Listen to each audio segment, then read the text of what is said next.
Hi friends, welcome to our channel. Satyabhama serial next ఎపిసోడ్లో ఏం జరగబోతోందో ఈ వీడియోలో చూసి తెలుసుకుందాం. ప్రత్యక్ష సాక్షిని తీసుకొని వచ్చిన క్రిష్ అసలేం జరిగింది అని తెలుసుకోవడానికి ఈ వీడియోని స్కిప్ చేయకుండా ఎండ్ వరకు చూసేయండి.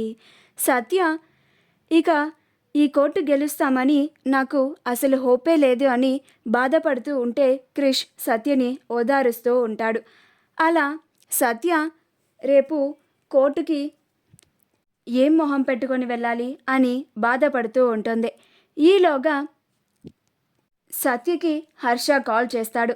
కాల్ చేసి, సత్య, నాకు అక్కడ పనివాళ్ళు ఈ సంఘటనని చూసి ఉంటారు అని గుర్తుకు వచ్చింది.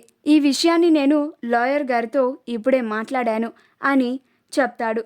అప్పుడు సత్య, చాలా మంచి శుభవార్తను చెప్పావన్నయ్య అని అంటుంది. ఈ విషయాన్ని సత్య క్రిష్తో చెప్తుంది. అప్పుడు క్రిష్, చాలా మంచి శుభవార్త చెప్పావు సత్య, ఎప్పుడైనా నమ్మకం కుదిరిందా ఈ కేస్ గెలుస్తారు అని, మామని బయటికి తీసుకొని వస్తారు అని అంటాడు.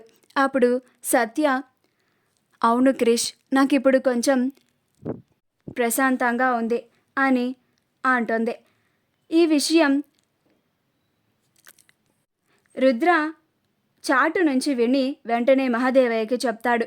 అప్పుడు మహాదేవయ్య వెంటనే వాళ్ళని బెదిరించి కోర్టుకు వెళ్ళనీయకుండా చేయమని చెప్తాడు. అప్పుడు రుద్ర ఆ పనిలో ఉంటాడు. మరుసటి రోజు అందరూ రెడీ అయ్యి కోర్టుకి వెళ్తారు. కానీ ఎంతసేపు ఎదురు చూసినా కానీ ప్రత్యక్ష సాక్షులు మాత్రం కోర్టుకి రారు. మహాదేవయ్య చెప్పినట్లుగా రుద్ర ఆ సాక్ష్యం చెప్పడానికి ఒప్పుకున్న వాళ్ళ పీక మీద కత్తి పెట్టి బెదిరిస్తూ ఉంటాడు. అలా వాళ్ళు కోర్టుకు వెళ్ళరు. అక్కడ జడ్జ్ గారు ప్రత్యక్ష సాక్షిని అడుగుతారు. అక్కడ ధనుంజయ్ ప్రత్యక్ష సాక్షి రాకపోవడంతో, సారీ యువర్ ఆనర్, కొన్ని కారణాల వల్ల ప్రత్యక్ష సాక్షిని ప్రవేశపెట్టలేకపోయాము అని క్షమాపణ చెప్తాడు. అప్పుడు జడ్జ్ గారు, విశ్వనాథ్ ఈ సంఘటన తన ఆత్మరక్షణ కోసం చేసినప్పటికీ ప్రత్యక్ష సాక్షి ఎవరూ లేనందున ఈ కేసుని పరిగణలోకి తీసుకొని విశ్వనాథ్కి అని చెప్పి జడ్జ్ గారు తీర్పుని చెప్పబోతుండగా అప్పుడే క్రిష్, ప్రత్యక్ష సాక్షి ఉన్నారు యువర్ ఆనర్ అని అంటాడు. క్రిష్ ఖాళీ మనిషిని ప్రత్యక్ష సాక్షిగా కోర్టుకి తీసుకొని వస్తాడు. అప్పుడు సత్య చాలా ఆనందంగా క్రిష్ వైపు చూస్తూ ఉంటుంది. క్రిష్ కూడా సత్య వైపు, నేను ఉన్నాను సత్య అని అన్నట్లుగా సత్య వైపు చూస్తూ ఉంటాడు. అప్పుడు క్రిష్, ఈ అబ్బాయి ఖాళీ మనిషి, ఆ సంఘటన జరుగుతున్నప్పుడు ఈ ఖాళీ మనిషి అక్కడే ఉన్నాడు యువర్ ఆనర్ అని చెప్తాడు.